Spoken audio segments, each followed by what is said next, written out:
నమస్తే రమ్మగారు. నమస్తే జయ. రమ్మగారు, ఏదైనా వెరైటీ కథ చెప్పండి రమ్మగారు. చాలా కొత్తగా. ఉమ్. ఇలా అవుతుందా అనిపించాలి. అది బోల్డని కథలు చెప్పుకున్నాం ఇప్పుడు దాకా అట్లాంటివి. అలాంటిదే ఒక కథ చెప్తాం. కథా చరిత్సాగరం లేదు, అందులో ఎంత తవ్వినా వస్తాయి జయ కథ. అదే అదే. పూర్వం అట ఉజ్జయిని నగరంలో, ఉజ్జయిని అంటే ఇది ఎక్కడ ఉజ్జయిని? మహాకాళుడు ఉజ్జయిని. ఉజ్జయిని నగరంలో నిశ్చయదత్తుడు అని ఒక వ్యాపారస్తుల కుమారుడు ఉండేవాడు. వణిక్ కుమారుడు అని రాస్తారట కథలో. 30 నిమిషాలలో నొప్పి లేకుండా వేడికోస్ స్వయం చికిత్స ఆవేశ హాస్పిటల్ హైదరాబాద్. అంటే వర్తకులు అనమాట. అయితే వాడు మంచి కులాసవాడు, వివాహం కాల వాడికి. వాళ్ళ అమ్మ నాన్న ఉన్నారు, అసలు పిచ్చి ఆటలు ఆడేసేవాడు, ఏమిటేమిటో రకరకాలు చేసేసేవాడు, కొంచెం సరదా అయినవాడు. వీడు ఏం చేసేవాడు అంటే మహాకాళ దర్శనానికి వెళ్ళేవాడు. ఎట్లా? ఈ క్షిప్రా నదిలో స్నానం చేసి, క్షిప్ర అక్కడ నది, క్షిప్ర రెండును ఒకే పేరు. స్నానం చేసి తర్వాత ఈ మహాకాళ మందిరానికి సమీపంలో ఒక పెద్ద శ్మశానం ఉండేది అప్పట్లో. అప్పుడు శ్మశానంలోకి వెళ్ళటము, శ్మశానం దగ్గరికి తిరగటము అసలు నిషిద్ధమే కాదు. ఒకటి ఆడవాళ్ళు కూడా వెళ్ళేవారు. అందరూ పోయేవాళ్ళు, ఇష్టారాజ్యం ఏమీ లేదు అక్కడ, భయం లేదు అసలు. రెండోది ఏంటంటే మహాకాళ మందిరానికి దగ్గరలో శ్మశానం ఎందుకుందంటే శ్మశాన భస్మంతోటే స్వామికి అర్చన చేసేవాళ్ళు, భస్మాభిషేకం చేస్తారు ఉజ్జయిన్లో మహాకాళ లింగానికి. అది శ్మశానం నుంచి తీసుకొస్తారు, చితాభస్మం. అవును, దగ్గరే ఉంటుంది అది. అయితే ఇతను ఏం చేసేవాడు, రోజు గంగలో స్నానం చేశాక చక్కగా చందనం తీసుకునేవాడు. తీసుకుని అప్పుడు గంధం రాసుకోవటం అనేది ఒక అలవాటుగా ఉండేది. ఇప్పుడు మనం క్రీమ్ రాసుకుంటామా, మాయిశ్చరైజరు, అట్లా గంధం రాసుకోవటం అందరూ చేసేవాళ్ళు, ఆడా మగ తేడా లేదు దానికి. ఈ అబ్బాయి ఏం చేసేవాడంటే కొంచెం గంధం తీసుకుని ముఖానికి చేతులకు రాసుకుని ఓ అంత తీసి పట్టుకొచ్చుకునేవాడు. ఈ శ్మశానంలో ఒక స్తంభం ఉండేది, రాతి స్తంభం ఏనాటిదో. ఆ స్తంభానికి ఆ గంధం పెట్టి వీపుని దానికేసి ఇలా రుద్దేవాడు. వీపుకి గంధం రాసుకోవటానికి ఆ స్తంభాన్ని వాడుకునేవాడు అబ్బాయి. వీపు మీద చేయి అందదు కదా, ఎగిడి దిగిడిపోతుంది. స్తంభం మీదకి ఇట్లా వీపు రాసేవాడు అనమాట. ఇలా రాయిగా రాయిగా రాయిగా కొన్నాళ్ళకి ఆ స్తంభం ఓవైపు నున్నగా అయిపోయింది. ఓనాడు ఒక రాత పనివాడు, ఒక శిల్పి అక్కడికి వచ్చారు ఈ స్తంభం దగ్గరికి. వచ్చి స్తంభం నున్నగా ఉండేసరికి, అదొక స్తంభం అంటే ఒక రాయి, అంటే మన కొండరాయి అలా పొడుగ్గా ఉందనుకుందాం. అవును. అక్కడ రాతి నునుపుని చూసి అబ్బా ఎంత బాగుందిరా అని ఈ వ్రాత పనిగాడు ఉన్నాడు కదా, వాడు ఒక అమ్మవారి గౌరీదేవి పిక్చర్ వేశాడు చేతితోటి, ఇట్లా పెన్సిల్ తోటి. చిన్న చిన్నవి ఉంటాయి కదా రాసే పరికరాలు. ఈ శిల్పి అన్నాడు, ఎంత బాగా కుదిరిందిరా, రాయి ఎంత బాగుందో అమ్మ అంత బాగుంది అని చెప్పి చక్కగా ఉలి పట్టుకుని చెక్కేసి గౌరీ స్వరూపాన్ని చెక్కాడు ఆ రాతి మీద. చెక్కేసరికల్లా ఒక రోజు గడిచింది, ఇదొక మధ్యాహ్నం అయ్యింది. సాయంకాలం వేళలో ఒక విద్యాధర కన్యక, ఒక అమ్మాయి మహాకాళ దర్శనానికి వచ్చింది. విద్యాధరులు రావాలంటే ఎక్కడి నుంచి రావాలి? అక్కడ సిద్ధపర్వతం, యక్షలోకం నుంచి రావాలి. ఇవి వచ్చిన ఆవిడ అప్పుడు అట్లా దేవతలు, కిన్నరులు, కింపురుషులు కూడా ఈయన దర్శనానికి వచ్చేవాళ్ళట, మహాకాళ దర్శనానికి. ఉజ్జయినిలో శివుడు స్వయంగా నాట్యం చేస్తాడని, మహాకాళుడు స్వయంగా నాట్యం చేస్తాడని, ఆయన అక్కడే ఉంటాడని, మహాకాళ సాన్నిధ్యం ఉందని చెప్పుకునేవాళ్ళు. ఇప్పుడు ఉన్నాడో లేదో, ఆయన ఏం చేస్తున్నాడో. అప్పట్లో సాయంకాలం డమరుకం వాయిస్తారు అక్కడ, అదే మన డక్క డమ డమ డమ మోగిస్తారు. ఆ సౌండ్కి అనుగుణంగా మహాకాళుడు నృత్యం చేసేవాడు అప్పట్లో. కాళిదాసు రాసిన మేఘ సందేశంలో కూడా ఈ మహాకాళుడు నాట్యం చేసే వేళలో ఎలా ఉంది, ఎలా వినిపిస్తుంది, ఉరుములు ఉరివినట్టుగా ఆ డక్కా సౌండ్ వినపడుతుందని, మహాకాళ నృత్యం జరుగుతోందని చెప్తుంది. మేఘం నేను చూస్తున్నాను అని చెప్తుంది అనమాట. అది మేఘాన్ని నువ్వు చూస్తూ వెళ్ళు అని యక్షుడు చెప్తాడు మేఘానికి. అందులో మేఘ సందేశం శ్లోకాలు భలే బాగుంటాయి. అయితే ఇలా జరుగుతున్నప్పుడు ఈ విద్యాధర కన్యకు వచ్చి, సరే ఏం చేసింది, స్వామివారి దర్శనం అయిపోయాక విశ్రాంతి తీసుకోవడం కోసం బయటకు వస్తూ ఈ స్తంభంలో ఉన్న గౌరీ ముఖాన్ని, అమ్మవారి ముఖాన్ని చూసి గౌరీ సాన్నిధ్యం ఉన్నదని భావించి ఆ స్తంభంలో విశ్రాంతి తీసుకుంటోంది. స్తంభంలో చేరిపోయింది. ఓ రోజు విశ్రాంతి తీసుకుని మర్నాడు వెళ్దాం అనుకుంది. మర్నాడు పొద్దునే మనవాడు గంధం పుచ్చుకొచ్చాడు అక్కడికి. ఓహో, ఇవాళ పొద్దు నుంచి మర్నాడు పొద్దుటి కదా వస్తాడు. వచ్చేసరికల్లా గంధం పుచ్చుకున్నాడు. ఈ స్తంభం దగ్గరికి వచ్చేసరికల్లా అమ్మవారి ముఖం కనపడింది. ఎలా వచ్చింది అమ్మ అని ఆశ్చర్యపోయాడు. గౌరీ ముఖాన్ని చూసేసరికి మరి అమ్మవారి ముఖానికి గంధం రాయలేడు కదా. ఏం చేశాడు, వెనక్కి వైపుకి వెళ్ళి ఆ స్తంభానికి పెద్దది ఉంటుంది, ఆ వెనక వైపున గంధం పట్టించి వీపు దానికి వేసి రాయబోతున్నాడు. ఈ స్తంభంలో ఉన్నటువంటి ఆ విద్యాధర కన్యక, ఎంత బాగున్నాడు అబ్బాయి, భలే ఉన్నాడు అనుకుంది. అతను చూస్తోంది, ఉమ్. గౌరి ముఖం నుంచి అమ్మాయి చూస్తోంది. వీడు వెనక్కి వచ్చి స్తంభానికే ఈ గంధం రాసి తన వీపు దానికి ఆనించేశారు. కల్లా సంతోషం పట్టలేకపోయింది. పట్టలేక ఏం చేసింది, ఆ గంధాన్ని చేత్తో తీసుకుని ఈ స్తంభం లోపల నుంచి అమ్మాయి చేయి బయటకు వచ్చింది. అతను వీపు మీద గంధం రాసేసరికల్లా తనకు తగులుతున్నది స్తంభం కాదు చెయ్యి అని తెలుసుకున్నాడు ఈ ఆ. నిశ్చయదత్తుడు. తెలుసుకుని తటాల వెనక్కి తిరిగి చేయించుకున్నాడు. చెయ్యి మానవ స్పర్శ వాడు పట్టుకునేసరికి ఆ అమ్మాయి ముట్టుకున్నప్పుడు ఏమవ్వాల, వాడు పట్టుకునేసరికల్లా ఆ అమ్మాయి స్తంభం నుంచి బయటకు వచ్చేసింది. ఆయన ఆశ్చర్యపడి, ఎవరు నువ్వు, ఇక్కడ ఎందుకున్నావు, ఏమిటి నా వీపు మీద చెయ్యి ఎందుకు పెట్టావు నువ్వు అని అడిగాడు. అడిగేసరికల్లా ఆ అమ్మాయి ఏమంది, ఈ అమ్మవారి ముఖం చూసి గౌరీ సాన్నిధ్యం ఉందని భావించి ఇందులో ఉన్నాను, నువ్వు నిన్ను చూసేసరికల్లా నాకు సంతోషం వచ్చేసింది, నచ్చావు నువ్వు నాకు. విద్యాధర కన్యకలు ఇలాగే ఎవరు నచ్చితే వాడితో చేస్తూ ఉంటారు. అందుకని నేను ఇది రాయిపోయాను అంటే ఇతను అన్నాడు, అబ్బాయి ఎంతో బాగుంది, నాకు ఎంతో సంతోషం కలిగింది, నువ్వు నాతో ఉండిపోమన్నాడు. ఓయ్. అనేసరికల్లా ఈ అమ్మాయి ఏమంది, నేను ఇక్కడ ఎలా ఉంటాను, నేను విద్యాధర కన్యకను కదా, ఇక్కడి నుంచి హిమోత్పర్వత ప్రాంతాల్లో ఉంది మా ఇల్లు. నా తండ్రి అదేదో పేరు తమాషా పేరు మర్చిపోయాను నేను, ఒక రాజ్యము విద్యాధరుల రాజ్యము, విద్యాధర రాజు, ఆయన కూతురు ఈ అమ్మాయి పేరు అనురాగపర. అనురాగపర నా పేరు. నువ్వు నీ గనక నేను కావాలంటే మా ఇంటికి వచ్చి నన్ను స్వాధీనం చేసుకో, మా ఇంటికి రా, నీకు ఆ శక్తియుక్తులు ఉన్నాయి, ప్రయత్నిస్తే నా దగ్గరికి నువ్వు రాగలవు, నేను ఇక్కడ ఉండలేను, నువ్వు అక్కడికి వస్తే నేను నీతో ఉంటాను అని చెప్పి మహాకాళుడికో దండం పెట్టి వీడికి టాటా చెప్పి వెళ్ళిపోయింది. ఓ. వీడికి నిద్ర పట్ల మానేసింది, అన్నం సహించడం మానేసింది. ఆ అందమైన అమ్మాయి దాని చెయ్యి తన వీపు మీద ఉన్నట్టే అనిపిస్తుంది. ఎలాగైనా అమ్మాయిని అవైల్ చేయాలి, ఏం చేయాలి. లవ్ ఎట్ ఫస్ట్ సైట్ కథలు ఇప్పుడు మనం వింటామా, నాకు మామూలుగా ఒళ్ళు మండిపోతుంది. ఇదివరకు రోజుల్లోనే ఉన్నాయి అంటారా? ఎప్పటి నుంచో ఉన్నాయి మరి ఇవి. మొహం చూడడం, పెళ్లి చేసేసుకోవడం, చూడడం, దూకేయటం, అంతే. పెళ్లి చేసుకుని వదిలేయటం కూడా అదే అదే స్పీడ్లో జరిగిపోతాయి. అంతే అంతే speed. సరిపోతాయి. అదే దాంతో ఇతను ఏమనుకున్నాడు, ఎలాగైనా వెళ్ళిపోవాలి అక్కడికి. ఎట్లా అంటే ముందు హిమోత్పర్వత ప్రాంతాలకు వెళ్ళాలి. సరే వాళ్ళ అమ్మకి నాన్నకి డాటా చెప్పేసాడు. ఓయ్. ఇక మొదలెట్టాడు నడక. వెళ్తుంటే ఇతనికి ఒక 3-4 కలిశారు. వాళ్ళు కూడా ఉత్తరం వైపు వెళ్తున్నారు. ఉత్తరం వైపుకి వెళ్తేనే కదా కాశీ, ఇక్కడి నుంచి ఉజ్జయిని నుంచి వీళ్ళు ఉత్తరానికి నడిస్తేనే హిమోత్పర్వత ప్రాంతాలు. అక్కడే వీళ్ళు ఉంటారు, ఈ సిద్ధులు, చారణులు, యక్షులు, విద్యాధరులు వీళ్ళంతా ఉండేది అక్కడ. సరే వెళ్తుంటే ఏమైంది, మధ్యలో ఒక దోపిడీ కాండ్ర ముఠా ఒకటి వీళ్ళని ముఠా పట్టేసింది. వీళ్ళని పట్టేసి ఎవరికో అమ్మేశారు వాళ్ళు. వాళ్ళ దగ్గర ఇప్పుడు వీళ్ళు బాటసారులుగా వెళ్ళే వాళ్ళ దగ్గర కత్తి కఠార్లు ఏముంటాయి, ఏదో చేపాటి కర్రలు సాయం పట్టుకుని వెళ్తారు. వీళ్ళకేమి శక్తియుక్తులు అవి ఉన్నవాళ్ళు కాదు. ఈ దోపిడీ కాళ్ళు వాళ్ళు వస్తే, దోపిడీ కాండ్ర ముఠాలు వస్తాయా, వాళ్ళు ఏం చేస్తారు, వీళ్ళ దగ్గర డబ్బులు ఉంటే సరే, లేకపోతే వీళ్ళనే 2 పీకేసి కొట్టి వీళ్ళని బానిసలుగా తీసుకెళ్ళిపోతారు. తిరగబడలేరు వీళ్ళు, వాళ్ళు కొట్టి చంపేస్తారు. వాళ్ళు ఏం చేశారు, తీసుకెళ్ళి ఈ బానిసల్ని కొనే ఒక ముఠాకి అమ్మేశారు.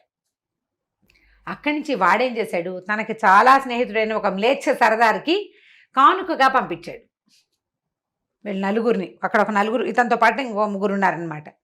అక్కడికి వెళ్ళేసరికల్లా ఏమైంది, ఏ సర్దారు కోసం అయితే ఈ వీళ్ళని పంపారో ఆయన చచ్చిపోయాడు.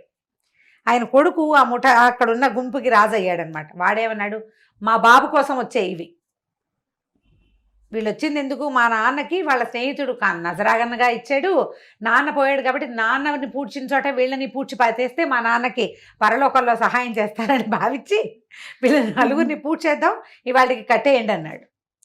ఎలాగో రేపొద్దున పూర్తి చేసేవాడికి ఇవాళ అన్నం ఎందుకు, అన్నం లేవు, నీళ్ళు లేవు, కట్టి పారేశారు వాళ్ళని. ఇప్పటికి ఎన్ని రోజులుగాను తిండి తిప్పలేవు. అందరూ ఏడ్చుకోవటం మొదలుపెట్టారు. ఇదేమిట్రా నాయన, ఎక్కడికో వెళ్దామంటే ఇది ఇలా వచ్చింది మన ప్రాణాలకి అని ఏడుస్తుంటే అప్పుడు వీడేమన్నాడు, మనం మహాకాళిని ప్రార్థిద్దాము, అమ్మవారు ఏదైనా సహాయం చేస్తుందేమోనని.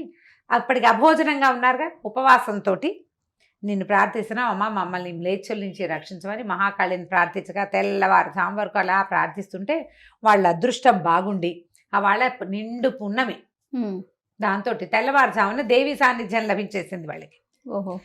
అమ్మవారు ఆశరీరమని వినపడింది, మీ కట్లు విడిపడినాయి వెళ్ళిపోండి అని. చూస్తే కట్లు గిట్లు ఏం లేవు, పరిగెత్తుకుంటూ పారిపోయి బయటకు వచ్చేసారు. వచ్చేసాక కొంత దూరం పోయాక వాళ్ళు అన్నారు, ఒరే నాయన మేము ఇంకా ఉత్తర భూములకు రాము, ఆ ఉత్తరానికి నడిచిన కొందికి ఇలాంటి కష్టాలే వస్తాయి, ఎవడో ఒకడు ఎత్తుపోతుంటాడు, వాళ్ళ భాష కూడా మనకు అర్థం కాదు, కాబట్టి మేము రాము, మేము దక్షిణానికి వెళ్ళిపోతాం, దక్షిణాపథం వైపు వెళ్తాం నీ ఇష్టం అన్నారు. ఇతను మాత్రం ఆ అనురాగపర లేకుండా వెనక్కి వెళ్ళే ఉద్దేశం లేదు. వెనక్కి వెళ్ళడు అసలు. వాడు అనురాగపర ఎక్కడుంటే అక్కడే ఉండిపోతాడు అంతే. అదే కావాలి వాడికి. ఇలా పెచ్చుంటుంది ఒక ఏజ్లో, అది ఏమో అనుకుంటామో ఇక అదే కావాలనిపిస్తుంది. సరే వెళ్ళిపోతున్నాడు. ముందుకు వెళ్తుంటే ఏమైంది, ఒక మహావ్రతులు ఒక నలుగురు ఇతనికి ఎదురుపడ్డారు. యతీశ్వరులు అనమాట. వీళ్ళు ఏంటంటే తీవ్రమైన తపస్సు చేస్తున్న ధోరణి ఉన్న వాళ్ళు, వ్రతి అంటారు వాళ్ళని. ఈ వ్రతులు ఎలా ఉంటారు, కాషాయము గండం మీసాలు పెంచుకుంటారు, సన్యాసం పుచ్చుకోలేదు, ఏదో ఒక దీక్షలో ఉంటారనమాట. వాళ్ళతో కలిసి నడవడం మొదలుపెట్టాడు. ఏదో దొరికిన చోట కాయా కసురు తిన్నారు. వాళ్ళు జపాలు చేసుకునే వాళ్ళు నడుస్తుంటే వాళ్ళతో పాటు నడుచుకుంటూ పోయేవాడే నిశ్చయదత్తుడు కూడా.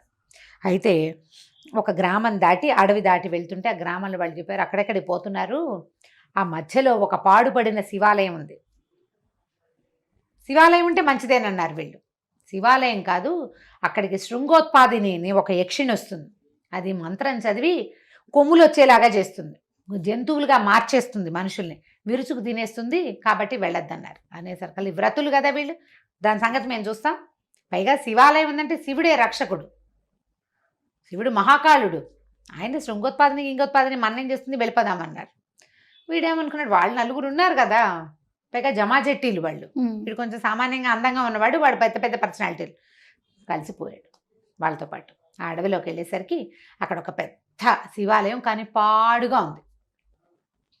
వీళ్ళు పోయి ఆ సాయంకాలం దొరికిన పళ్ళు గిళ్ళు ఏవో ఉన్నాయి, అవి తినేసి శివాలయంలో పడుకుందామని లోపలికి వెళ్ళారు. వెళ్ళేసరికల్లా కొంచెం అర్ధరాత్రి అయ్యేసరికి ఒక యక్షిణి వచ్చింది. పెద్ద ఆకారము, బ్రహ్మాండమైన పర్సనాలిటీ, అందంగా ఉంది, కానీ అది బాగా 10 అడుగులు ఎత్తుంది, ఇంత లావు అంత ఎత్తునుంది. దాని చేతిలో ఒక కిన్నెర ఇట్లా వాయించే ఒక సాధనం ఉంది, కంకాళ కిన్నెరి అంటారు దాన్ని. ఆ కంకాళ కిన్నెరిని వాయిస్తూ వచ్చింది ఇక్కడికి. వచ్చేసరికల్లా వీళ్ళు ఏమనుకున్నారు, ఏమవుతుంది మన ఏం చేస్తుందో చూద్దాం అనుకున్నారు. అది వచ్చి చక్కగా ఒక పుల్లలు 4 ఏరి ఒక చోట పెట్టి పోయి వెలిగించి నెగ్గడ్లాగా తయారు చేసింది. అక్కడ కూర్చుని ఆ వ్రతుల కేసు చూస్తూ ఈ కిన్నెరి వాయిస్తూ ఏదో మంత్రం చదవటం మొదలుపెట్టింది.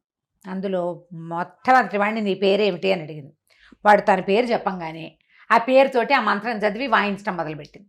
నాట్యం చేస్తుంది ఇట్లా ఊగుతూ, అది పట్టుకుని ఇక చక్కగా కూర్చున్నాడు వ్రతి బాసిపెట్టలేసుకుని. 1 నిమిషంలో లేచి నిలబడి ఇలా చేతులు కాళ్ళ మీద 2 కాళ్ళు 2 చేతుల మీద ఇలా వంగి నుంచున్నాడు జంతువులాగా. ఒక 2 నిమిషాలు 3 నిమిషాల తర్వాత అతనికి మొహం నుంచి కొమ్ములు రావడం మొదలుపెట్టాయి. ఇంకొక 5-10 నిమిషాలకి ఒంటి మీద బొచ్చు వెనకాల తోక కూడా వచ్చినాయి, గొర్రె అయిపోయాడు వాడు. శృంగ ఉత్పాదిని అంటే కొమ్ములు మొలిపిస్తుంది అది. శృంగములు అంటే కొమ్ములు, ఉత్పాదిని అంటే మొలిపించేది. ఇలా కొమ్ములు వచ్చేసిన గొర్రె దానంతటదే ఏగిరి ఒక్క దూకి ఆ నెగట్లో పడిపోయింది. పడిపోగానే ఇది కిన్నెరిని పక్కన పెట్టుకుని సంకలో పెట్టుకుని ఆ గొర్రెని శుభ్రంగా ఒలుచుకుని తినేసింది. పొయ్యి మీద నిప్పులో పడిపోయింది కదా. మిగిలిన వాళ్ళు నిర్ఘాంతపై చూస్తారు, అది మళ్ళీ టింగ్ టింగ్ అని వాయిస్తుంది, సంగీతం పాడుతుంది, నాట్యం చేస్తుంది. నీ పేరేమిటి, ఇంకా పేరు చెప్పకుండా తప్పించుకోలేరనమాట వాళ్ళు. వాడి పేరుతోటి, ఆ రెండో వాడి పేరుతోటి మళ్ళీ చదివింది మంత్రం. వాడు అంతే, మళ్ళా వాడు కూడా ఇలాగే నుంచున్నవాడు అడ్డంగా అయిపోయాడు, జంతువు అయిపోయాడు. వాడు వచ్చి గేట్లో పడిపోయాడు, కొమ్ములు వచ్చేసినాయి, తినేసింది. 3వ వాడిని 4వ వాడిని కూడా తినేసింది. 5వ వాడు చివర ఉన్న మన హీరోకి నిశ్చయదత్తుడికి వచ్చింది అవకాశం. కాకపోతే ఈ 4వది తినేసరికి దానికి కొంచెం ఆయాసం వచ్చింది. ఏం చేసింది, ఈ కంకాల కిన్నెర ఉంది వాయిచ్చే సాధనం, అది పక్కన పెట్టింది. పెట్టేసరికి అలా వీడేం చేశాడు, వాళ్ళేమో ముందు ఉన్న 4 మంచి పర్సనాలిటీలు, వీడు కొంచెం పల్చగా చిన్నగా ఉన్నాడు. వీడు గబుక్కుని ఏం చేశాడు, ఆ కిన్నెరని ఎత్తి చెత్తుకుచ్చుకున్నాడు. పుచ్చుకుని అమ్మాయి ఎలా వాయించిందో చూస్తున్నాడు కదా, ఇందాక నుంచి మంత్రం చదివింది 4 times వినేశాడు. వీడు తెలివి గలవాడని చెప్పుకున్నాను కదా. వాడు ఆ మంత్రం చదువుతూ శృంగోత్పాదనికి మంత్రం చదవటం మొదలుపెట్టాడు. హడిలిపోయింది ఇంకా అది. కాళ్ళు పెట్టేసుకుని బాబా వదిలేరా నాయన, నాకు కొమ్ములు వచ్చేస్తున్నాయి, మానే అంటే నువ్వు వీళ్ళందరినీ తినేసావు, వదిలేస్తాను, నన్ను తినేవా నువ్వు అన్నాడు. నీకు ఏది కావాలంటే అది చేస్తాను రా నాయన, నీకు కావాలంటే అనురాగపర దగ్గరికి నేను తీసుకెళ్తా. దానికి తెలిసిపోయింది వీడు ఎందుకు వచ్చాడు. అనురాగపర దగ్గరికి నేనే తీసుకెళ్తా, దయచేసి నన్ను వదిలిపెట్టేది. నువ్వు మంత్రం చదివా, కొమ్ములు వచ్చాక ఇక నేను మనిషిని కాలేను, ఇక నేను యక్షరూపం ఉండదు, నాకు బుద్ధి కూడా ఉండదు, అందుకని వదిలేయమని అన్నాక సరే వదిలిపెట్టేశాడు. ఏం చేసింది, ఆ యక్షిని వీడిని భుజాల మీదకి ఎక్కించుకుని ఓ పెద్ద మహాపర్వతం మీదకి తీసుకుపోయింది. నువ్వు ఇక్కడ ఉండు, తెల్లారిపోయింది, ఇక నా శక్తి ఉండదు, తెల్లవారిపోయింది. ఇదంతా అర్ధరాత్రి మొదలై తెల్లారుజాము దాకా సాగింది. వీడిని ఎక్కించుకుని అక్కడే తీసుకెళ్ళడానికి ఇంకా కొంత సమయం పట్టింది. నువ్వు ఇక్కడే ఉండు, ఈ పూట పళ్ళు కాయలు చుట్టుపక్కల ఉన్నాయి చూడు, సెలయేళ్ళు ఉన్నాయి, నీళ్ళు దాగు, ఈ పూటకు ఉండు, చీకటి పడంగానే నేను వస్తా మళ్ళీ నీ దగ్గరికి. నేను ఎక్కడికి వెళ్ళను. నేను మోసం చేస్తానని అనుకోవద్దు. ఎందుకంటే మేము మాట ఇస్తే మాటే, దాని మీదే ఉంటాం. నువ్వు ఈ పూటకు ఉండు, ఈ పగటిపూట నాకు శక్తి ఉండదు, రాత్రి వచ్చి నేను నిన్ను తీసుకెళ్తానంది. ఆవిడ వెళ్ళిపోయేసరికల్లా సరే ఇతను అక్కడ చుట్టుపక్కల చూశాడు. బోళ్ళని పళ్ళు, కాయలు, పువ్వులు ఎంత బాగుందో. హిమాలయ పర్వత ప్రాంతాలకు దగ్గరలో చాలా బాగుంటాయి. యాపిల్స్ అవి ఉంటుంటాయి బహుశా. వీడు శుభ్రంగా పళ్ళు తిన్నాడు, మంచినీళ్ళు తాగాడు. మంచినీళ్ళు తాగి ఏదో ఒక కొండరాయి అంటే దాన్ని ఆనుకొని అట్లా కూర్చున్నాడు. కూర్చుంటే దూరంగా నేలలో 2 పద్మరాగ మణులు కనపడ్డాయి వాడికి. పద్మరాగం అంటే ఎర్రగా ఉంటాయి. ఎర్రటి 2 మణులు ఇట్లా మట్టిలోంచి మొలిచినట్టుగా ఉన్నాయి. అవి మణులేమోనని వాటి దగ్గరికి వెళ్ళాడు. అవి తీయటానికి ఓ పుల్ల పెట్టి ఇట్లా ఇట్లా ఇట్లా అన్నాడు. కదిపేసరికల్లా అవి మణులు కాదు, ఒక కోతి తాలూకు కళ్ళు, కోతి ముఖం కనపడింది వాడికి. అది బతికే ఉంది, నేలలో ఉంది. దాని కళ్ళు మాత్రం పైకి ఇట్లా చూస్తున్నాయి అనమాట. నిర్గాంత పడి ఇదేమిటి కోతి మొహం కనిపిస్తోందని. ఆ కోతి మనుష్య వాక్కుతోటి మాట్లాడింది. ఓ అన్న, నన్ను రక్షించు, నేను నీలాంటి వాడినే, నన్ను తీయమని అనేసరికి తెలిపోయాడు. ఇదేమిటి కోతి మాట్లాడుతోంది, పైగా ఇది ఎప్పటి నుంచి బురదలో కూరుకున్నది, ఒక బురదలో ఇట్లా పాతేసినట్టుంది. దాని కళ్ళు 2 ఇలా కనపడుతున్నాయి ఎర్రగా. సరే ఏం చేశాడు, అలాగా బయటికి తీసాడు. చుట్టూతా తవ్వి దాని ఒంటికి దెబ్బలు తగలకుండా అట్లా కొట్లా తవ్వాడు, బయటికి తీసాడు. తీసేసరికల్లా ఆ కోతంది, నన్ను రక్షించావు నాయన నువ్వు నన్ను, సరే పద, ముందు ఎన్ని రోజులైందో ఆహారం లేకుండా ఎప్పటి నుంచో బతుకున్నాను, సరే పద నీకు మంచినీళ్ళు అవి చూపిస్తానని ఒక ఆ అడవిలో, అదే కొండ మీద ఉన్నారు కదా, ఎక్కడున్నారు వీళ్ళు, శృంగోత్పాదిని తీసుకొచ్చింది వీడిని అనురాగపర దగ్గరికి వెళ్ళడానికి. శృంగ అంటే ఆ కొండ మొదట్లో వదిలిపెట్టింది. ఆ అడవిలోకి తీసుకెళ్ళి చక్కగా బోల్డ్ అని నీళ్లు, చక్కగా పళ్ళ చెట్లు ఉన్న నీడగా ఉన్న ఒక చోటికి తీసుకెళ్ళింది. ఆ కోతి 4 పళ్ళు తిని మంచినీళ్ళు తాగింది.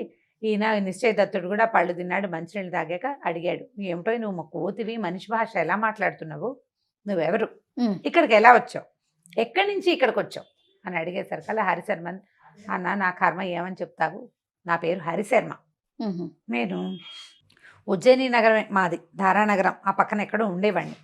మా అమ్మ నాన్నలకి నేను ఒక్కడే కొడుకుని. అయితే నేను చాలా అందగాడిని చిన్నప్పుడు, అంటే మొదట వీడు మనిషిగా ఉన్నప్పుడు. ఒకనాడు నేను కొంచెం కాస్త వేషాలు మారిని, కాస్త ఆడపిల్లల సరదా ఎక్కువే నాకు. ఒక బజార్లో వెళ్తుంటే ఆ బజార్లో ఒక పెద్ద గొప్ప వ్యాపారస్తుడి కూతురు, దాని పేరు బంధుదత్త. దానికి పెళ్ళైపోయింది. వరాహదత్తుడు అనేవాడితో వివాహం అయిపోయింది. కానీ పుట్టింటికి వచ్చింది 4 రోజులు ఉండడానికి. ఈ కింద వెళ్తున్నటువంటి నన్ను చూసి నాకు సైగ చేసింది, నన్ను రమ్మని, నీ మీద మనసు పడ్డాను రమ్మంది. సరే నేనేం చేశాను, ఈవిడికి ఒక స్నేహితురాలు ఉంది, సుఖాశయ దాని పేరు. ఆ సుఖాశయ ఏం చేసింది, చెలికత్తె నాకు ఆ అమ్మాయికి మొత్తానికి స్నేహం కలిపింది. నేను బంధుదత్త నేను బాగా గడిపేవాళ్ళం, అటు ఇటు తిరిగేసేవాళ్ళం, తోటలు దొడ్లు అన్నీ మావే. ఎంత హాయిగానో గడిపాను ఆ అమ్మాయితోటి. ఇక నాకు పని పాట ఏం లేదు, దాని వెనకాల పడి తిరగటమే. కొన్నాళ్ళకి వరాహదత్తుడు ఆవిడ మొగుడు ఉన్నాడు కదా, ఆయన వచ్చేసాడు ఈ అమ్మాయిని తీసుకెళ్ళటానికి వచ్చేసరికల్లా ఈ బంధుదత్త ఏడ్చి సోకాలు పెట్టింది నన్ను వదిలిపెట్టి వెళ్ళటానికి. ఆ సుఖాశయతో చెప్పింది, నాకు ఎలాగైనా సరే ఈ హరిశర్మని వదిలిపెట్టి వెళ్ళటం ఇష్టం లేదు, భర్త దగ్గరికి వెళ్ళాలి, వాడికి బోల్డ్ ఆస్తుంది, కానీ నాకు వీడు కూడా కావాలి, ఏం చేయమంటావంటే అప్పుడు సుఖాశయ యోగిని. అది ఏం చెప్పిందంటే, నా దగ్గర 2 మంత్రాలు ఉన్నాయి, నేను ఆ మంత్రించి ఆ ఒక తాడుని, ఎర్రతాడు ఏదో 2 తాడుని కనుక దాని ఒకటి మెళ్ళో కడితే వాడు కోతి కానీ ఏదైనా జంతువు అయిపోతాడు, ఏదో ఒక జంతువు అయిపోతాడు. ఓ పని చేస్తా, నా దగ్గర ఉన్న మంత్రంతో ఈ హరిశర్మని కోతిగా చేస్తా, నువ్వేమో కోతితో ఏముంది, కోతిని పెంచుకుంటారు కదా, వీడిని నీతో తీసుకెళ్ళిపో, వాడి బుద్ధి ఏమీ నశించదు, వాడికి జ్ఞానం ఉంటుంది, భాష ఉంటుంది, కోతిగా ఉంటాడు. మీ ఆయనతో ఉన్నప్పుడు కోతిగా ఉంచుకో, మీ ఆయన ఊరే బయటికి పనిలోకి వెళ్ళిపోగానే వీడి మెళ్ళ నుంచి మంత్రం చదివి తాడిప తీసేసావా, వాడు మనిషి అయిపోతాడు, హాయిగా నువ్వు ఎంజాయ్ చేద్దువు కానీ అని చెప్పింది. చెప్పి ఆ యోగిని అయినటువంటి సుఖాశయ నా మెళ్ళలో ఒక తాడు కట్టింది, ఇదిగో ఇదే ఆ తాడని చూపించాడు, మెళ్ళలో ఒక తాడు ఉంది, తాడు కట్టేసింది. సరే బంధుదత్త ఏం చేసింది, భర్త వచ్చేసరికి ఆయనకి కాళ్ళకి నీళ్ళు ఇచ్చి ఆయనకి ఆవలించుకుని సంభావించి వెళ్ళిపోదాం పద, నేను ఈసారి ఒక కోతి పిల్లని పెంచుకున్నాను, కోతి పిల్లని తీసుకెళ్దామని నన్ను చూపించింది. ఆయన కొంచెం సరదా పడ్డాడు, నిన్న ఎంత కోతి యంగ్గా ఉంది, దానికి ఎగరటం దూకటం అనొచ్చు, అత్తే ఇత్తే అంటే తెస్తుంది, మాట్లాడటల్లా, వాడికి మాటలొచ్చు, కానీ మాట్లాడటల్లా, మాట్లాడకుండా కోతిగానే ఉంటున్నాడు. కోతి తెలివిగా అన్ని పనులు చేస్తూ పళ్ళు పట్టుకురా, కాఫీ పట్టుకురా, టీ పట్టుకురా చేస్తుంటే సరదా కాదు, ఆయన సరదా పడ్డాడు. సరే మేము ముగ్గురం బయలుదేరాం, బోళ్ళంత పరివారం, పనివాళ్ళు. అమ్మాయి అత్తారింటికి వెళ్తుంది కదా, సారే గీరే అన్నీ ఇచ్చారు, పనివాళ్ళు అంతా ఉన్నారు. తీరా మేము బయలుదేరి వెళ్తే మధ్యలో అదేంటి వాళ్ళ ఊరేందేం దగ్గర కాదు, దారిలో ఆగాలి కొన్ని చోట్ల. ఒక అడవిలో ఆగాం. ఆగేసరికల్లా ఏమైంది, ఆ అడవిలో ఒక కోతుల గుంపు ఒకటి వచ్చింది. వాళ్ళు అవి నన్ను చూడంగానే తమ జాతివాడు ఒకటి కనిపించేసరికల్లా వెంబడి పడిపోతాయి కోతులు. ఇక నన్ను పట్టి పీకి లాగేసినాయి. వాళ్ళు ఎంత ట్రై చేసినా పని వాళ్ళంతా వెంబడబడ్డారు. ఆ బంధుదత్త ఏడ్చి శోకాలు పెట్టింది, ఈ వరాహదత్తుడు వెంబడబడ్డాడు కర్ర పుచ్చుకుని. అయినా సరే ఆ కోతులు నన్ను వదిలిపెట్టలేదు. వాళ్ళకి నేను దొరకల. ఈ కోతులు నన్ను, వీడికి కోత అయ్యాడు కానీ ఎగరటం దూకటం ఏం పెద్దగా రాదు పాపం. ఒక్కో కోతి దీన్ని చేయిపుచ్చుకోవటం, రెక్కపుచ్చుకోవటం, విసిరేయటం, ఆ చెట్టు మీద పడ్డం, అక్కడి నుంచి ఇంకోటి పట్టుకుని ఇంకో చోటకి విసిరేయటం, అటు ఇటు విసిరేసేసి అడవంతా విసిరేసేసి చివరికి నన్ను సొమ్మసిల్లి పడిపోయాను నేను. వాళ్ళేమో ఇంకా చూశారు వెతికారు నా కోసం. ఆ కోతి గుంపులో ఈ వీళ్ళ కోత ఎక్కడుందో తెలీదు. దీని గుర్తేమిటి, మెళ్ళలో ఎర్రతాడు. ఆ మంత్రం చదివి ఊడదీస్తేనే వాడు మనిషి అవుతాడు, లేకపోతే అవడు. నేనేమో ఎక్కడో పడిపోయా. ఈ బంధుదత్త ఏం చేస్తుంది, ఇంకేం చేస్తుంది, దాని వల్ల దుర్మార్గురాలు నేను మనిషిని కాకుండా కోతినయ్యాను, నా బతికిట్లా అయిపోయింది, నేనేమో ఇక్కడ పడిపోయాను. వాళ్ళు కాస్త వెళ్ళిపోయారు. ఇంకేం చేస్తారు, మొత్తం అంతా వెళ్ళిపోయారు. ఈ కోతులు పీకి రక్కి నన్ను, నేను వాళ్ళలాగా ప్రవర్తించట్లేదని వాటిలాగా అన్ని పీకేసినాయి నన్ను. అసలు నేను ఎత్తురు ముద్దయిపోయాను. ఎలాగో ఓ పొదమాటను కూర్చుని ఉన్నాను. మెల్లిగా ఒక పూట కాస్త సర్దుకున్నా. నా కర్మానికి ఎలాగోలాగా ఇంటికి నడిచి వెళ్ళిపోదాం, కనీసం ఆ సుఖాశయ దగ్గరికి అయినా వెళ్తే అది ఆ తాడైనా ఊడదీస్తుంది అని అనుకున్నాను. కానీ ఇంతలో ఏనుగుల గుంపు ఒకటి వచ్చింది. వాటిల్లో ఒక పిడి ఏనుగు, ఆడ ఏనుగు చాలా తిక్కలో ఉంది. అదేం చేసింది, నన్ను మెడబట్టేసుకుంది. ఎందుకంటే దీనికి ఎగరటం పారిపోవడం రాదు ఈ కోతికి, ఇది మనిషి కోతి కదా. ఏం చేసింది, వర్షాకాలం బాగా ఒక పుట్టలో నన్ను పాతేసేసింది. ఓహోహో, పుట్టలో పాతిపెట్టి తొక్కేసింది నన్ను, లోపలికి తొండబెట్టి నొక్కేసింది అనమాట. నేను అందులో ఇరుక్కుపోయాను. ఏదో మనిషిని కాబట్టి ఆలోచించి శివనామ స్మరణ చేసుకుంటూ, ఉజ్జయిని మహాకాళుడు మరి ఆయన గుర్తు చేసుకుంటూ శివనామ స్మరణ చేస్తూ ఎవడో ఒకడు వచ్చి నన్ను రక్షించపోతాడని బతికున్నాను నాయన. అందుకే నేను ఇంత బక్కచిక్కిపోయి ఓపిక లేదు. పుట్ట ఏమైంది, క్రమంగా వానకి కరిగిపోయింది. ఇది లోపల ఇరుక్కుంది కదా, పై పుట్టంతా పోయింది. ఈ ఇరుక్కుపోయిన కోతి ఇరుక్కుపోయినట్టు అడుగునే ఉండిపోయింది, దాని కళ్ళు ఒకటే కనపడుతున్నాయి అనమాట అని చెప్పింది. చెప్పి నువ్వెవరు ఏమిటి అని అడిగింది.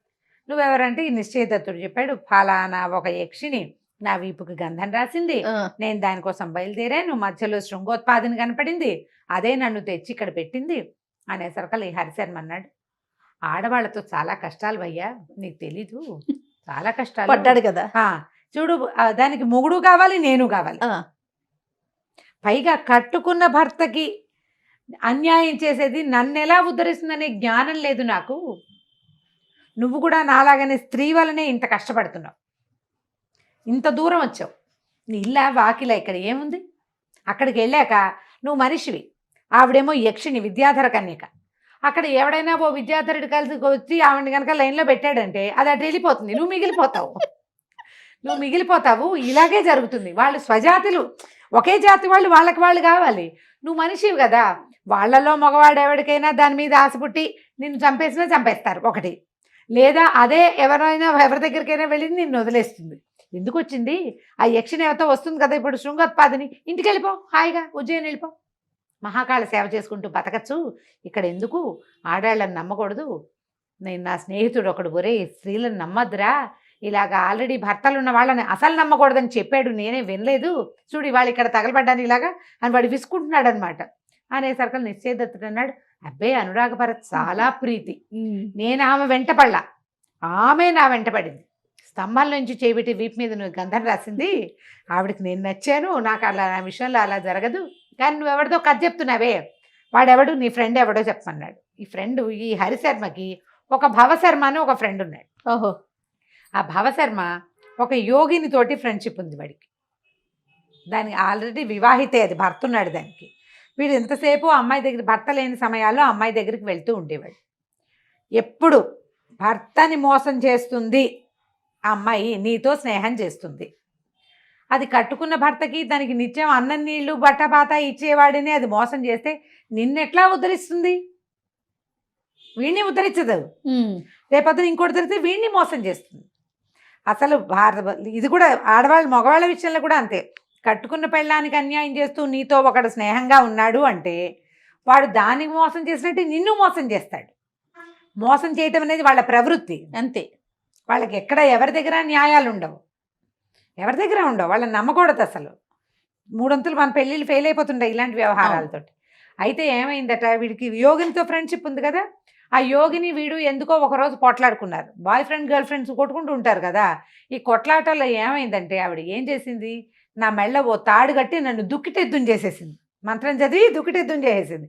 ఈ దుక్కిటెద్దుని తీసుకెళ్ళి ఈ పొలాలు దాన్ని దూనుకుంటారు కదా వాళ్ళకి అమ్మేసింది. నన్ను బాయ్ ఫ్రెండ్ని ఫ్రెండ్ని అది అమ్మాయి ఆ పని చేసేసింది. ఆ యోగిని దుక్కిటెద్దుగా వాడితో పడి ఉన్నాను. నేను మనిషినే, నాకు అన్నీ తెలుసు, నేను మాట్లాడగలను కూడా, కానీ నేనేం చేయలేకపోయావు. ఎద్దుగా ఉన్నా ఆ మెళ్ళలోంచి తాడెవడన్నా ఊడదీస్తే తప్పిస్తే కుదరదు.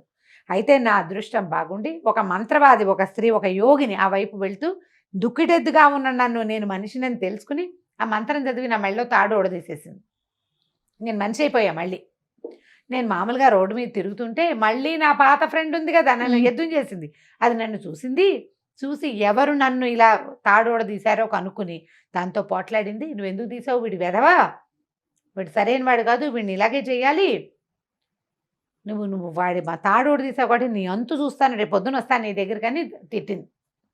తిడితే ఆ అమ్మాయి ఏం చెప్పిందంటే, ఒరే అబ్బాయి, ఎవరి తాడోడు తీసిన ఆవిడ ఉందిగా, ఆవిడ ఏం చెప్పింది, భవశర్మకి, ఇది రేపొద్దున గోడిగా, అంటే అది ఒక రకమైన జంతువు, మరి గోడిగా అని రాస్తారు, ఎద్దేనేమో అది, మరి అది నల్లగోడిగా వస్తుంది, నేను ఎర్రగోడిగా మారతాను, మేమిద్దరం ఫైట్ చేసేటప్పుడు ఆ నల్లగోడిగని చంపేయి అని చెప్పింది. చెప్పేసరికి సరే మర్నాడు పొద్దున నిజంగానే నా పాత గర్ల్ ఫ్రెండు, నన్ను రక్షించిన యోగిని, ఇద్దరు చెరో గోడిగల, నల్లగోడిగా ఎర్రగోడిగా మారి తెక్కొట్టుకున్నారు. అది నన్ను బెదిరించేస్తుంది, కొట్టను కూడా కొట్టనివ్వదు, నానా హింసపడి ఎట్లాగో దాన్ని చావగొట్టుకు చంపి దాని నుంచి నేను తప్పించుకున్నాను రా నాయన. ఆడవాళ్ళతో పెట్టుకోకూడదు అసలు, ఇలాంటి సంబంధాలు అస్సలు మంచివి కాదు. వాళ్ళ సమయం వచ్చినప్పుడు నీతో ఉండరు, ఇన్నాళ్ళు నీతో సంతోషంగా ఉన్నామన్నమాట మర్చిపోతారు, వీడే నన్ను ఎక్స్ప్లాయిట్ చేశాడంటారు. కాబట్టి వద్దని చెప్పాడు మా భావశర్మ. నేను ఈ బంధుదత్త ప్రేమలో పడి వాడు ఎంత చెప్పినా వినలేదు నాయన, అనురాగపర కూడా నిన్ను ఇలాగే చేస్తుంది, వెళ్ళిపో ఇంటికి అంటే నిశ్చయదత్తుడు ఒప్పుకోలే. మీ కథలంటే మీ వేరే కథ. ఇప్పుడు నీ భవదత్తుడి గర్ల్ ఫ్రెండ్కి భర్త ఉన్నాడు, నీ బంధుదత్తకి వరాహదత్తుడు ఉన్నాడు, నా అనురాగపరకు ఎవరు లేరు. అది చాలా బుద్ధిమంతురాలు, నా కోసమే అక్కడికి వచ్చింది ఉజ్జయినికి, నాకు రమ్మని చెప్పింది. కాబట్టి నేను దాన్ని నమ్మను, రేపొద్దున శృంగోత్పాదిని వస్తుంది, నువ్వు ఇక్కడే ఉండు, ఎవరైనా నీ మెళ్ళలో నుంచి ఈ తాడు తీసేందుకు దొరుకుతారేమో నేను చూస్తా, నువ్వు కోతిగా బతుకు, ఇక్కడే ఈ చెట్ల మీదే ఉండు, నేను వచ్చి ఇక్కడ కలుస్తూ ఉంటా, ఎవరిదైనా ఒక అవకాశం దొరికితే నీ మెళ్ళలో తాడు విపదించి నిన్ను మనిషిని చేస్తా. విద్యాధర కన్య ఉంది కదా మన స్నేహం, అక్కడికి వెళ్ళి కనుక్కుంటాను, కాబట్టి నువ్వు కంగారు పడకని చెప్పాడు. మర్నాడు పొద్దున్నే శృంగోత్పాదన వచ్చింది. ఈ నిశ్చయదత్తుడిని తీసుకెళ్ళి అనురాగపరకి అప్పచెప్పేసింది. అక్కడికి తీసుకెళ్ళిపోయింది యక్షలోకానికి. తీసుకెళ్తే ఇతను చూడంగానే ఆవిడ ఆనందంతో, తన కోసం ఇంత దూరం వచ్చిన వాడిని చూస్తే ఎవరికైనా సంతోషమే కదా, రిస్క్ చేశాడు ఇతను చాలా. ఎక్కడ ఉజ్జయిని, ఎక్కడ ఇది విద్యారణ్యం, ఈ విద్యాధరపురం, ఇంత దూరం వచ్చాడు కదా, అతనితో హాయిగా ఉండటం మొదలుపెట్టింది. వాళ్ళెవ్వరికీ తెలియకుండా ఇతనికి రహస్యంగా ఒక భవనం నిర్మించి అక్కడ ఉంచింది. ఎంతసేపు రోజు అతని దగ్గరికి వస్తూ పోతూ ఉండేది. ఇలా వస్తూ పోతూ ఉండగానే ఏం చేశాడు ఇతను, నాకు ఒక స్నేహితుడు కలిశాడని, హరిశర్మని కూతని ఇక్కడ ఉన్నాడని చెప్పి ఏం చేశాడు, అనురాగపరతో కలిసి ఆవిడ ఏం చేస్తుందంటే ఒక వాహనం మీద కూర్చుని వెళ్తుంది ఎక్కడికైనా వెళ్ళాలంటే, ఇతన్ని మాయం చేసేస్తుంది, ఎవరికి కనపడకుండా ఒళ్ళో కూర్చోబెట్టుకుంటుంది, కానీ మనిషి ఉన్నట్టుగా కనపడదు. తన యక్ష విద్యతోటి అతన్ని మాయం చేసి అక్కడికి వెళ్తుంది, తీసుకెళ్ళింది. తీసుకెళ్తే హరిశర్మ ఆవిడ్ని అనురాగపరని చూశాడు. వీళ్ళిద్దరూ కాసేపు కబుర్లు చెప్పుకునేవాళ్ళు. తర్వాత ఏం చెప్పిందంటే, నేనేదో బిజీగా ఉంటా కదా అన్న, మాకు ఇక్కడ డ్యాన్సులు పాటలు బోల్డని వ్యవహారాలు ఉంటాయి, నువ్వు ఒక్కడవే ఉంటావు, నీకు ఎప్పుడు కావాలంటే అప్పుడు ఈ మంత్రం చదువుకో, నువ్వు హరిశర్మ దగ్గరికి వెళ్ళు, నువ్వు అతని దగ్గర ఉండు, కావాల్సినప్పుడు నీకు కాలక్షేపం ఉండాలి కదా, నీబోటి మానవుడు ఇంకోటి మాట్లాడాలి, మనకు మన జాతి వాళ్ళు కావాలి కదా. మరి ఈ విద్యాధరుల్లో ఎవరితోటి వీడికి స్నేహం లేదు, ఈ అమ్మాయి తప్ప. ఆ అమ్మాయితో ఎంతసేపు ఉంటాడు, వాడికి తోచాలి కదా. ఆ అమ్మాయికి వేరే వ్యవహారాలు ఉంటాయి, అది అమ్మా నాన్న దగ్గరికి వెళ్ళాలి, అక్కడ చెల్లెలను చూసుకోవాలి, ఇల్లు వాకిలి, దాని వేరే వ్యవహారం ఉంది. కాబట్టి ఓ మంత్రం నేర్పించింది. ఈ మంత్రంతో నువ్వు ఎప్పుడు కావాలంటే అప్పుడు హరిశర్మ దగ్గరికి వెళ్ళమంది. ఒకసారి అతను వెళ్ళి అక్కడ ఉన్నాడు పగటిపూట. ఆ సమయంలో ఈ అనురాగపర దగ్గరికి ఒక విద్యాధర యువకుడు వచ్చాడు. ఆ అమ్మాయి జాతికి చెందినవాడే, రాగరంజనుడు అలాంటి పేరున్నవాడు, రాగరంజనుడు అనేవాడు వచ్చి ఆ అమ్మాయిని మాట్లాడిచ్చాడు, పలకరించాడనమాట. పలకరిస్తే అతనికి తెలిసింది ఈ అమ్మాయి ఒక మానవుడితోటి జతకట్టి ఉందని, అతనితో కలిసి ఉంటోందని తెలిసిపోయింది అతనికి. వాళ్ళకి తెలుస్తాయి ఎట్లా. సరే ఏమన్నాడు, నువ్వేమిటి పరమేశ్వర వరప్రసాదాలు ఉన్నవాళ్ళం మనము, మానవులతో జత కట్టడం ఏమిటి, అదొక తాత్కాలికమైన క్రియ. నువ్వు భూలోకానికి వెళ్ళావు, అక్కడే 4 రోజులు ఉండొచ్చేస్తే సరిపోయేది, ఇక్కడికి తెచ్చావు అనవసరంగా. మనుషులు మోర్టల్స్ కదా, అంటే వాళ్ళు మరణిస్తారు. వాళ్ళు ఎక్కువ కాలం ఈ యవ్వనము, ఈ ఉత్సాహము, ఈ రొమాంటిక్ ధోరణి ఉండదు వాళ్ళకి, వయసు పెరిగే కొందికి ఉండదు కదా. మనం అట్లా కాదు, నిత్య యవ్వనులం కదా మనము, నువ్వు వాడితోటి ఎందుకు జత కట్టావని ప్రశ్నించాడు ఆ అమ్మాయిని. ఆ అమ్మాయి ఏదో చెప్పింది, మహాకాళ దర్శనానికి వెళ్ళినప్పుడు కలిశాడని, నన్ను వెతుక్కుంటూ వచ్చాడని, నేనంటే ప్రేమగా ఉంటాడని ఏదో చెప్పింది. అలా అయితే నాకు కూడా నువ్వంటే బోల్డంత ప్రేమే, నేను ఎప్పటి నుంచో నీ కోసం చూస్తున్నాను, కానీ నువ్వు మనిషి వెనకాల పడ్డావు అన్నాడు. వాళ్ళిద్దరూ మెల్లిగా మాట్లాడుకుంటుంటే ఆ అమ్మాయి ఏమనిపించింది, అమ్మాయికి నిజమే కదా, వాడు మనిషి, వీడు మన జాతి వాడే. వాడిని అటు పంపించి ఈ అబ్బాయితో ఉండటం మొదలుపెట్టింది. అతను అన్నట్లుగానే జరిగింది. అలాగే జరుగుతుంది కూడా. అయితే ఏమైంది, ఈ పగలల్లా ఇతనితో ఉంటుంది, సాయంకాలానికి నిశ్చయదత్తుడు వచ్చేసరికల్లా అమ్మాయికి పొద్దునుంచి ఒక మగవాడితో గడిపి అతనితో తిరిగి ఉండేసరికి సాయంత్రం నాకు తలనొప్పి, నాకు విసుగ్గా ఉంది, నువ్వు నీ దారి నువ్వు ఉండు, నన్ను డిస్టర్బ్ చేయకు అంట మొదలుపెట్టింది. సరే ఏమైంది, మళ్ళీ ఇంకొకసారి నిశ్చయదత్తుడు వెళ్ళినప్పుడు డల్గా కనపడ్డాడు. హరిశర్మ అడిగాడు, ఏమిటి మిత్రమా డల్గా ఉన్నావు అంటే, అయ్యో అనురాగపరకి చాలా తలకాయ నొప్పి, అనారోగ్యం వచ్చేసింది, ఎందుకో తెలీదు, పాపం విద్యాధర కన్యక నాలాంటి మనిషితోటి జత కట్టడం వల్లే అమ్మాయికి జబ్బులు వచ్చినట్టున్నాయి, పాపం నాకు చాలా బాధగా ఉంది, నా వల్లే అనురాగపరకి అనారోగ్యం వచ్చింది, పైగా నన్ను కాపాడాలి, ఎప్పుడు నన్ను దాచాలి వాళ్ళ అమ్మా నాన్న దగ్గర నుంచి, ఆమె జాతి వాళ్ళందరి దగ్గర నుంచి నన్ను దాచిపెట్టాలి, కష్టపడుతోంది నా వల్ల, అంచేత అమ్మాయి పాపం తలకాయ నొప్పి, అనారోగ్యం, చాలా ఏమంటారంటే అస్వస్థతగా గురవుతోందంటే ఇతను అన్నాడు, జ్ఞాని ఈ కోతి అది ఊహించేశాడు. వాడు ఊహించేసి అక్కడికి ఏదో జరుగుతోంది, అందుకే వీడిని దూరం పెడుతోంది. అమ్మాయి తలనొప్పని కాళ్ళనొప్పని చెప్తుంది. నువ్వు ఓ పని చెయ్యి, నేను నీకు ఒక మంత్రం చెప్తా, ఆ మంత్రంతో ఇప్పుడు నువ్వు ఇంటికి వెళ్ళిపో, నీకు ఎలాగో మంత్రం ఇంటికి వెళ్ళే మంత్రం తెలుసు, అనురాగపర దగ్గరికి వెళ్ళేది, అనురాగపరని కూడా ఇక్కడికి తెచ్చేసే మంత్రం ఒకటి చెప్తా నీకు, ఆ మంత్రం చదివి ఆ అమ్మాయిని తీసుకొచ్చేసి నీకు ఒక మహత్యం చూపిస్తానన్నాడు, విశేషమైన విషయం ఒకటి చెప్తాను నేను అన్నాడు. ఎలాగైనా అనురాగపరకి తలనొప్పి తగ్గుతుంది అనుకుని నిశ్చయదత్తుడు ఏం చేశాడు, తనకు మామూలుగా వచ్చిన ఇక్కడి నుంచి మాయమైపోయి అక్కడ ప్రత్యక్షం అయ్యే విద్యతోటి అక్కడికి వెళ్ళిపోయి నిద్రపోతోంది అనురాగపర. ఇతను వెళ్ళేసరికి ఆ నిద్ర ఎట్లా నిద్రపోతోంది, ఆ విద్యాధరుడు కూడా ఆమెతోటి ఆమె పక్కనే ఉన్నాడు. అయితే ఆ అమ్మాయి తిరస్కరిణి విద్య అని ఒక విద్య ఉంటుంది, ఏంటంటే ఆమె పక్కలో ఉన్నవాడు కనపడ్డ ఎవరికి, ఆమెను కావలించుకుని పడుకుని ఉన్నాడు, ఆ అమ్మాయి ఎక్కతే కనిపిస్తుంది, వాడు కనపడ్డు. ఇతనికి ఏం తెలుసు, ఆ పడకతో సహా ఈ అనురాగపరని మోసుకొచ్చేసాడు ఈ హరిశర్మ దగ్గరికి. తేగానే ఈ హరిశర్మ ఒక మంత్రం చదివి, అబ్బాయి నిశ్చయదత్తుడా ఈ మంత్రం చదివి ఓసారి అనురాగపరకేసి చూడమ్మా కాస్త అన్నాడు. ఆ మంత్రం చదివేసరికల్లా ఆమె పడుకునుండి, ఆమెను కావలించుకుని పడుకునుండ విద్యాధరుడు కనపడ్డాడు. వీడికి నిర్ఘాంతపోయాడు, ఏమిటి ఇంత మోసమా, నన్ను తెల్లబోయాడు, గట్టిగా అరిచాడు, కేకలు పెట్టేసరికల్లా ఆ రాగరంజనుడు ఉన్నాడు కదా, వాడు ఆ విద్యాధరుడు ఉలిక్కిపడి లేచాడు. లేచి చూసుకున్నాడు, వీడెవడో, వాడి కోపం వచ్చింది, వాడు తన మీద పడిపోతాడు ఇప్పుడని వాడు కాస్త బుడింగమని మాయమైపోయాడు. ఈ అనురాగపర బిక్కమొహం వేసుకుని నుంచుంది, లేచి నిలబడింది. నువ్వు నన్ను ఎందుకు మోసం చేసావు, ఇది చేయటం తప్పు కదా, నువ్వు అక్కడ ఉండగా నన్ను మీ ఇంటికి రా అని అడగకుండా ఉంటే సరిపోయేది.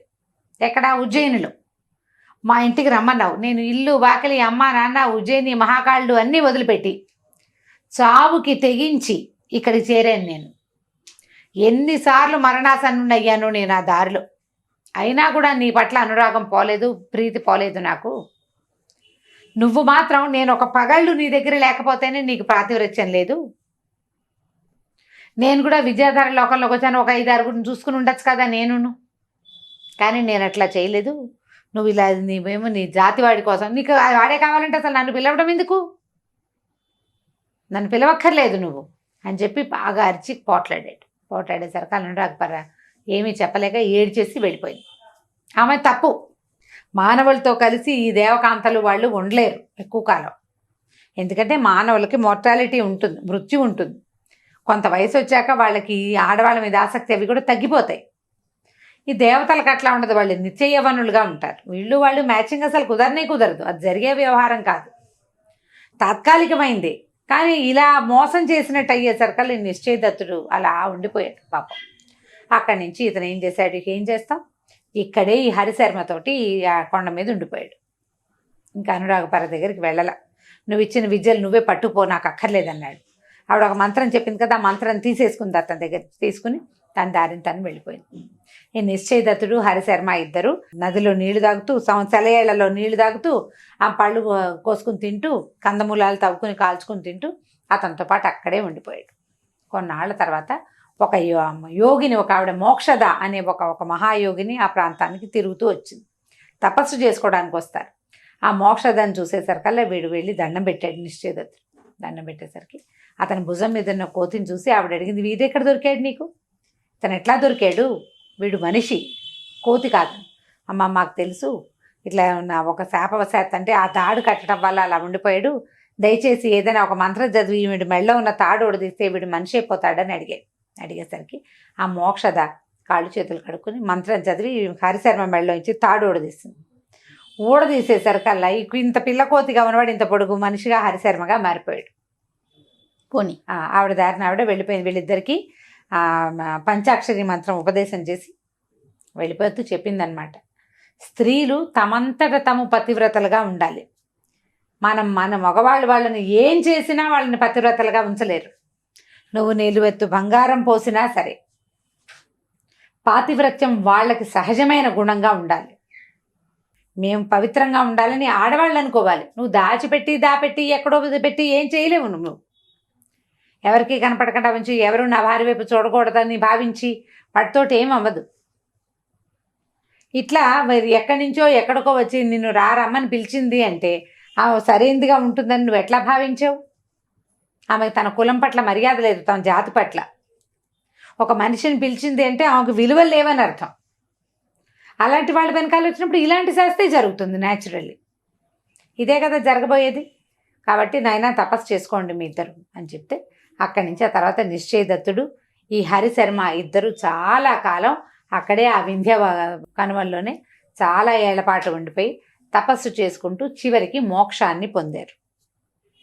వీళ్ళిద్దరు చూడు, ఒకడేమో ఆ అమ్మాయి వెనకాల పడి విద్యాధర కన్యక వెనకాల పడి వచ్చేసిన వాడు ఒకడు, ఇంకొకడు ఆల్రెడీ వివాహం అయినటువంటి బంధుమిత్రతోటి మీద ప్రేమతోటి ఆమె వెనకాల వెళ్ళినందుకు, ఆమె కోసం వెళ్ళినందుకు అది కోతిని చేసి మనిషి అయితే పారిపోయేవాడు. కోతిని చేసినందుకు సంవత్సరాల తరబడి ఇక్కడ ఇట్లా దిక్కు దివాణం లేకుండా ఇంకో చోట బతకాల్సి వచ్చింది. కాబట్టి ఇట్లాంటి ఆలోచనలు చేయకూడదు. సజావుగా ముందుకెళ్ళాలి. ఒక స్త్రీని ప్రేమిస్తే అది తన భర్తని మోసం చేసి నిన్ను ప్రేమిస్తోంది అంటే నిన్ను మోసం చేయదని గ్యారంటీ ఏమిటి గ్యారంటీ లేదు. పోనీ ఒక మగవాడు భార్యను చెప్పకుండా నీతో ఇంకో అమ్మాయితోటి బాగా ఉంటాడు, నీతోటి కూడా చెప్పకుండా ఇంకో మూడో వాళ్ళతో బాగుంటాడా వాడు? తిరుగుబోతాను అంటారు దాన్ని. మనుషుల్ని ఎట్లా నమ్ముతాం మనం? మనది ఒక జాతి అయినప్పుడు ఇంకొక జాతిలోకి వెళ్ళకూడదు అసలు. ఈ మన జాతివాడు స్వజాతివాడు కనపడంగానే ఈ రెండో జాతివాడిని వీడిని వదిలిపెట్టేస్తారు. ఇప్పుడంటే ఆ జాతుల గోల లేదనుకో, అప్పుడు ఇలాగ మనుషులు, గంధర్వులు, తర్వాత దైవాంశ సంభూతులు, విద్యాధరులు, యక్షులు ఇట్లా జత కట్టేవాళ్ళు, మళ్ళీ విడిపోతూ ఉండేవాళ్ళు. ఇలాగే జరుగుతూ ఉండేవి అప్పటి కాలంలో. ఆ కథలు అవి చెప్తారు. మరి ఇప్పుడైనా కూడా ఇప్పుడు ఏ ఫారిన్ కంట్రీస్ నుంచో వచ్చి పెళ్లి చేసుకుంటారు, ఎక్కువ రోజులు ఇమ్మట్లేకపోతారు, సమస్యలు వస్తాయి. అవును, ఎందుకంటే నేటివిటీ లేకపోవటం వల్ల. అలాంటి కథలు ఇవి చాలా కథలు ఇందులో కనపడతాయి కథా సరిసాగరంలో. అది ఈ కథ అయిపోయింది దీంతో. చాలా బాగుంది రమ్మగారు, మంచి నీతి కూడా ఉంది కథలో. అవును, రైట్ అండి. నమస్తే. నమస్తే జయ.